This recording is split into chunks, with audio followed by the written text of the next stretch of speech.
General Luna, ikaw na ang bahala. Sa mga kamay mo na ang labanan. Paano akong lalaban? Kakagating ko sila? Nakakaintindi ka naman ng Tagalog o Espanyol, hindi ba?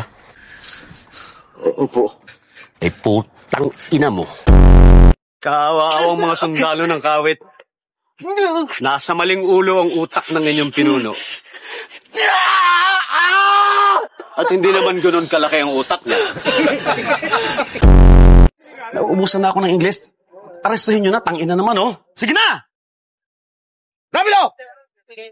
English mo sa bayan ko, punyata! Umaasa ako na susuko ka ng mapayapa. Sinabi ko na sa'yo, kung gusto mo ko ipakulong, magdala ka ng kabaong.